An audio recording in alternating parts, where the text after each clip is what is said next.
રવિવાર એટલા માટે અમે અત્યારે બનાવવાના છીએ પુલાવ રાઈસ। એના માટે મેં બધું શાકભાજી સુધાર્યું છે। ડુંગળી, ટમેટું, કેપ્સિકમ, બટાકું, કોબીજ, મકાઈના દાણા, લીંબુનો રસ, ગાજર, ધાણા અને વઘાર માટે છે લીમડો, તજ, તમાલપત્ર અને આપણે ચોખા બફાઈ ગયા છે। આ છે ચોખા। હવે આપણે તેલ મૂક્યું છે। હવે આપણે વઘાર માટે તેલ મૂક્યું છે। તેલ આવી ગયું છે। એના માટે આપણે નાખ્યું છે જીરું। જીરું નાખ્યા પછી નાખ્યું છે તમાલપત્ર, તજ અને હવે વઘાર માટે નાખીએ છીએ આપણે ડુંગળી। ડુંગળી નાખશું એટલે ટેસ્ટ વધારે સરસ આવશે। પછી આપણે નાખીશું મકાઈના દાણા। કેમ કે મકાઈના દાણા બાફા નથી એટલા માટે આપણે વઘારમાં નાખીએ છીએ।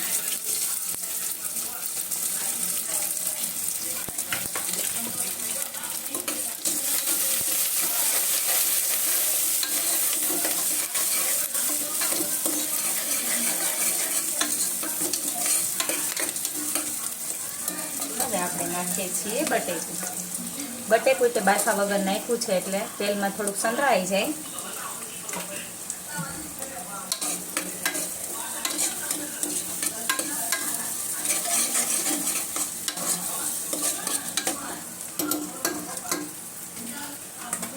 બટેકું ને ડુંગળીને સંતળાવવા માટે થોડુંક ઉપરથી આપણે નિમક નાખીએ। નિમક નાખશું એટલે જલ્દી ચડી જશે।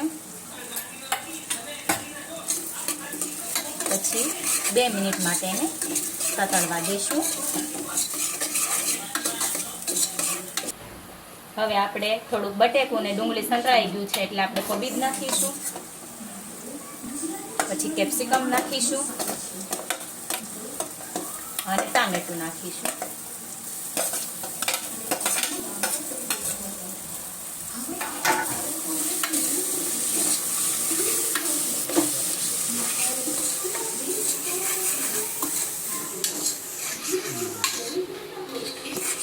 હવે આપણે બધા મસાલા નાખીશું।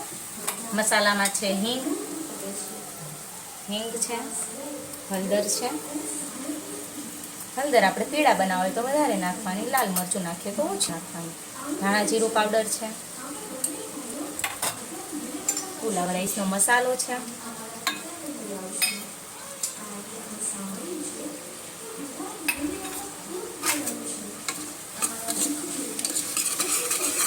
પછી આપણે એને સાંતળી લઈશું।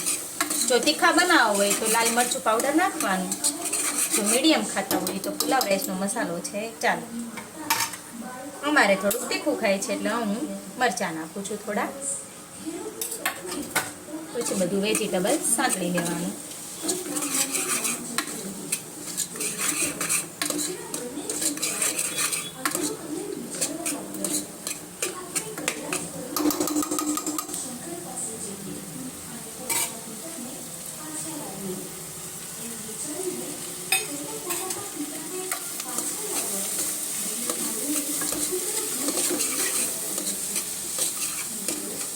હવે આપણે અહીંયા ચોખા તો બફાઈ ગયેલા છે પણ અધકચરા બાફા છે એટલા માટે આપણે હવે અહીંયા ચોખા નાખીશું।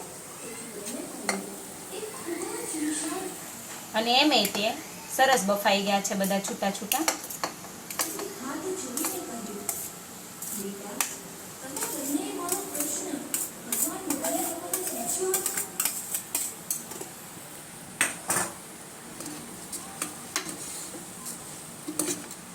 ચોખા નાખ્યા પછી એકવાર આપણે તેને મસાલા સાથે ભેળવી લઈશું।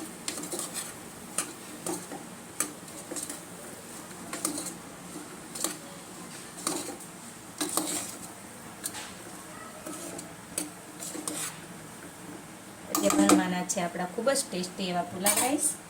આપણે ઉપરથી નાખવાના છીએ લીંબુનો રસ। અને એવું લાગતું હોય કે રાઈસ થોડાક મોડા લાગે છે તો આપણે થોડાક મરચાં નાખીશું, થોડોક બિરયાની મસાલો નાખીશું અને એને આપણે સાંતળી લઈશું।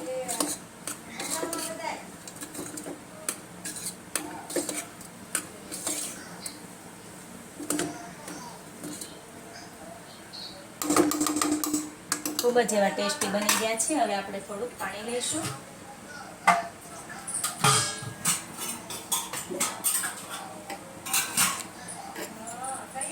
થોડુંક પાણી નાખીશું આપણે.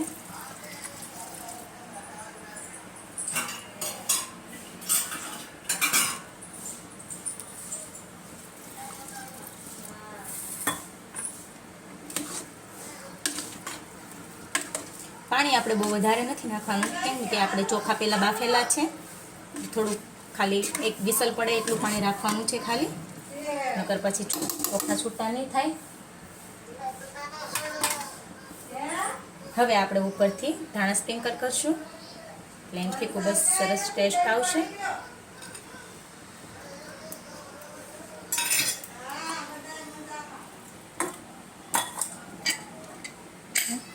હવે આપણે એક વિસલ પડી જાય ત્યાં સુધી કુકરનું ઢાંકણું બંધ કરશું. એક વિસલ પડી જશે એટલે આપણા પુલાવ રાઈસ રેડી થઈ જશે. થઈ ગયા છે. હવે આપણે ચિરાગને ટેસ્ટ કરવા માટે આપીશું. ચિરાગ આપણને ટેસ્ટ કરીને આપણો કહેશે.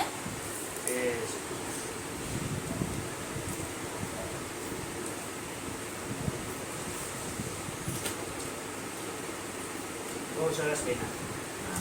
આ મારો પહેલો વિડીયો, રેસીપીનો પહેલો વિડીયો છે. આવી જ રીતે સોનલ આગળ વિડીયો બનાવતી રહેશે. તમે એને સપોર્ટ કરજો અને આવા અવનવા વિડીયો જોવા માટે અમારી ચેનલને સબસ્ક્રાઈબ કરજો, લાઈક કરજો અને કોમેન્ટમાં જણાવશો કે તમને આ વિડીયો કેવો લાગ્યો.